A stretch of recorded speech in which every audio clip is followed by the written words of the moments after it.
దీనికి రేవంత్ రెడ్డి సమాధానం చెప్పాలి. మీ ముగ్గురు ముఖ్యమంత్రుల మీటింగ్ లో సమ్మక్క సాగర్ కు 47 టీఎంసీల నీటి వాటాను, మన రాష్ట్ర వాటాను వదులుకోవడానికి మీరు ఒప్పుకున్నారా?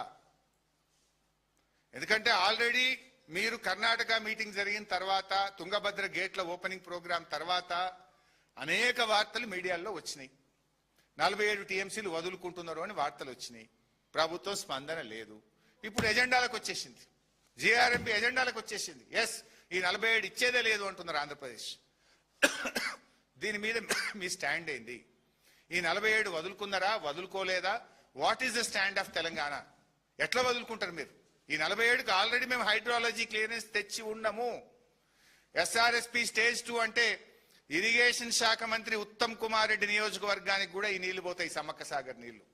హుజూర్ నగర్, కోదాడ, సూర్యాపేట, తుంగతుర్తి ఆ నియోజకవర్గాలకు కూడా నీళ్లు వెళ్తాయి. నీళ్ల మంత్రి నియోజకవర్గానికే కిందికి నీళ్లు వస్తుంటే మరి పట్టి ఉంటుందా, పట్టి లేదా మీకు?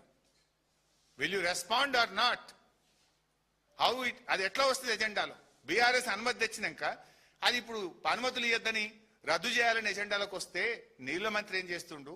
మరి ముఖ్యమంత్రి నువ్వు లోపల ఏమైనా ఒప్పుకున్నావా, ఒప్పుకోలేదా? ఎక్కడి నుంచి ఇది ఎజెండాలు వచ్చింది? ఈ లీకులేంది? ఈ వార్తల మీద ప్రభుత్వం క్లారిటీ ఇవ్వాలి. సమ్మక్క సాగర్ అనుమతులు సాధించాలి. ఈ ఎజెండా రద్దు కావాలి. ఫస్ట్ ఆఫ్ ఆల్ పార్లమెంట్ లో పోరాడాలి. మీరు ఎజెండా రద్దు కావాలి.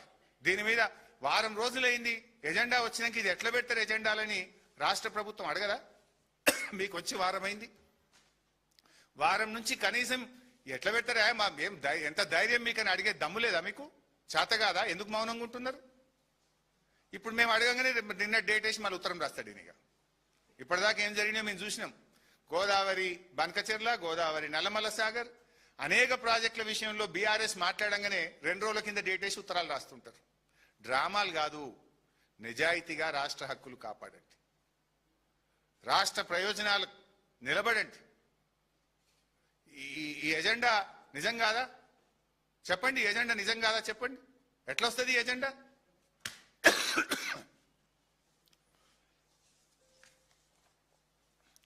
ఇవాళ ఏమైపోయింది? దీని అంతటికీ కారణం నిజంగా బీఆర్ఎస్ ప్రభుత్వమే, కేసీఆర్ గారే ముఖ్యమంత్రిగా ఉంటే అసలు ఇట్లాంటి ఎజెండా వస్తుందా? మనకు అంత ధైర్యం ఉంటుందా? పెడతారా అసలు?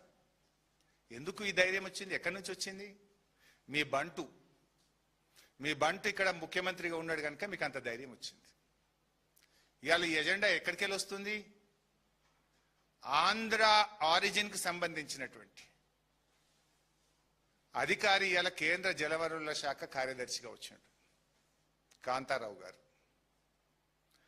ఆంధ్రప్రదేశ్ చీఫ్ సెక్రటరీగా ఉన్న వ్యక్తి ఇవాళ ఈ ముఖ్యమంత్రికి, రాష్ట్ర ప్రభుత్వానికి నీటిపారుదల శాఖ సలహాదారుడైపోయింది. ఇక నీటిపారుదల శాఖ మంత్రి దగ్గర సలహాదారుడు కూడా ఆంధ్రప్రదేశ్ ఆరిజిన్ ఉన్న వ్యక్తే ఉత్తమ్ కుమార్ రెడ్డి దగ్గర సలహాదారుడిగా ఉన్నాడు.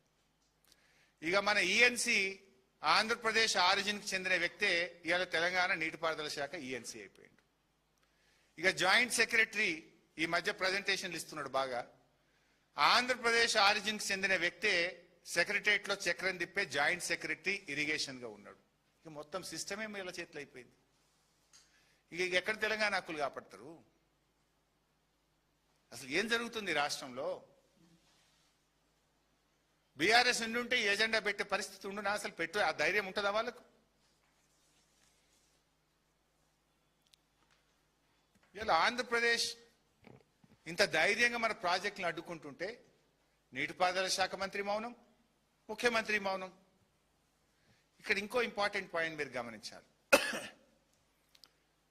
ఆంధ్రప్రదేశ్ పంపింది, ఎజెండాలో పెట్టినాము అని జీఆర్ఎంబీ రాసింది. మరి నువ్వెందుకు పంపలే ఎజెండా? ఫస్ట్ ఆఫ్ ఆల్ ఇవి పెట్టకూడదు, ఎందుకంటే already cleared by government of India.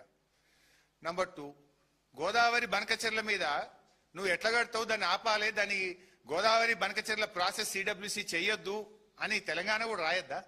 రాస్తే మరి జీఆర్ఎంబీ